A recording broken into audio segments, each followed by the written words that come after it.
So with your no, there is so much power. Literally, your vital force, that God spark, your erotic energy. There is so much power locked up in your rejection of anything. And I was joking with one of you last night about needing a gluten-free support group, like getting over being obsessed with being gluten-free. Like that's, as Amrali, who will be and has worked with many of you already in family constellation, as she has taught me, that rejection energy, it's a relationship. It's a deep relationship, right? I call it the erotic caress of the enemy. It's like a lover, right? So that kinked up energy we can uncoil, and we can do a lot of it literally right now. So I have some of my most potent prompts I'm going to bring you. But it lives specifically in a few flavors. It lives in superiority, right? So how many of you in your awakening journey have looked at the woman who's still eating Cheetos and smoking and drinking and watching TV and judged that, right? And felt better than that? How many of you have felt better than who you were last year?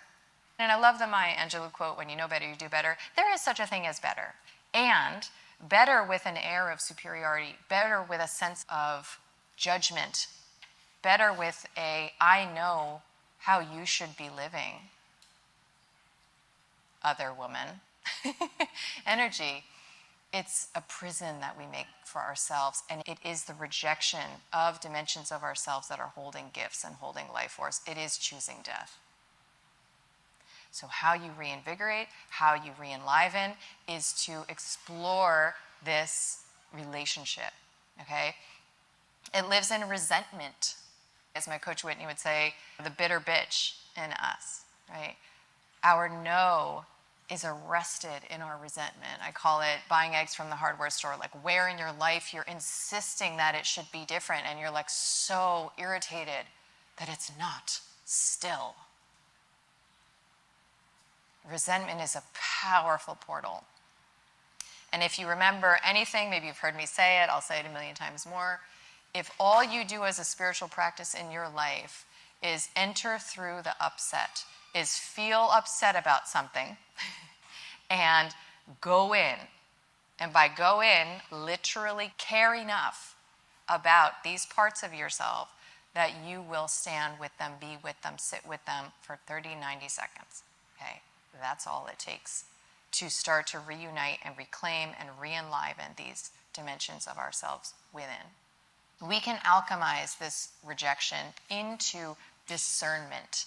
Doesn't mean you gotta love all the things, right? It just means that when you recruit choice and you bring choice to judgment, you are in discernment now. You are in a position to act wisely. You have choices always, right? And you can choose to be around something or choose not to if it feels bad. But you don't need to make that thing bad and wrong in order to leave the church, leave the partner, leave the community, leave the friendship. Nothing literally needs to be bad and wrong in order for you to exercise your power of choice. And this includes on the world stage. It includes literally every circumstance. That when we blame and finger point, we are in an erotic dynamic with that we are rejecting. And we are perpetuating the Loosh ritual of victim consciousness.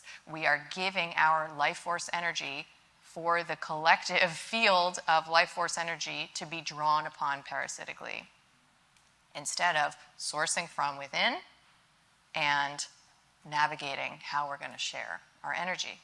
So, the first question, okay, is, do you feel superior to your mom?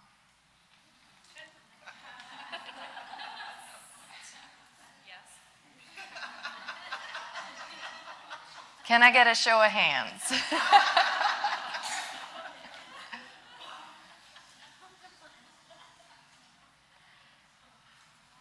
Are you really, though? Are you really, though? Right? There's inferior and superior. And there's also just having unique gifts and roles. And maybe even if you want to get like metaphysical about it, maybe even she chose to be the shitbag so that you could be the goddess, right? Who knows?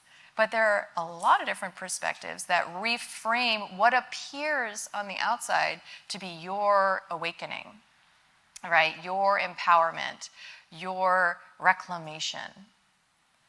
I want you to walk every minute of your life feeling like that enlivened, reclaimed woman, and I do not want you to do it from a place of imagining that a woman who is less so is less than you.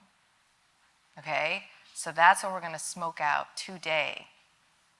So that whenever that little sense of, I know how to woman better than her, comes up, we just hold it lovingly because it's fear. It's totally welcome. It's totally cool. But you can enter through that upset and you can be with that fear in a way that allows you to retain your life force. Okay? What I want to ask you is, how did your mama show you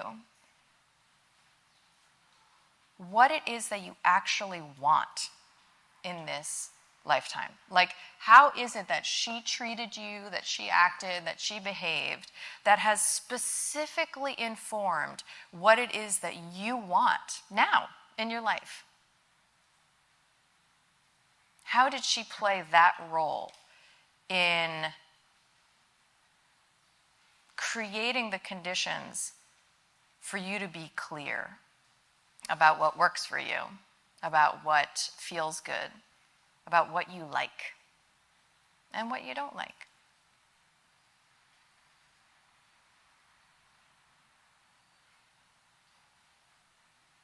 And relatedly, how has your mama teed you up to access more shades of feminine, right? When I look at my mother line, I can see that there are many archetypes that the women before me have embodied. But I don't know, like the women in my mother line didn't dance, for example, right? So I don't know that they've accessed the ones that I am tapping into thanks to a lot of the women who will be on this very stage.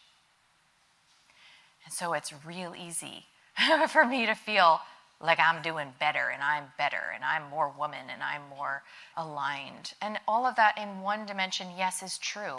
But how can I see that they teed me up? They teed me up to value this. They teed me up to have the wherewithal, you could call it courage, to respond to that little impulse, to follow that little yes.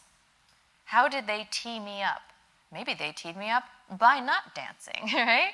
Could that be? That is fucking perfect. Maybe the way that your mom objectified you physically, right? I come from an Italian family and there was a lot of, oh, your hair looks dry. Oh, you're really gonna wear that lipstick? I don't know if that shirt is a little short, right? There's a lot of that. And my reclamation has involved loving beauty, right? I could have gone and did in a direction that was like, oh, it doesn't matter what you look like and where it's all what's inside. I mean, I was sitting with Sarah, my girlfriend, the other night, and I said, I love looking at you. I love sitting across a table and looking at how beautiful you are. For me, I could watch Wendy and Ellie and Simone dance literally fucking all day long. Literally, I could sit with my dollar bills in my chair and I could literally watch their bodies move and feel immense pleasure at the beauty, not at their skill, not at, like, literally just the beauty of the feminine form. Okay? And so how is it that my experience teed me up for that? So basically, if anyone wants to hop on the mic, what I want to know is, how can you hold the shit with your mama with the gold? How can you see how she offered you this opportunity, probably literally, that you're sitting here right now? She was a big part of that. And how can you consider the possibility that you're not actually any better than her? And you're not any better than your grandma and your grandma's grandma. You're not actually better than any of these women.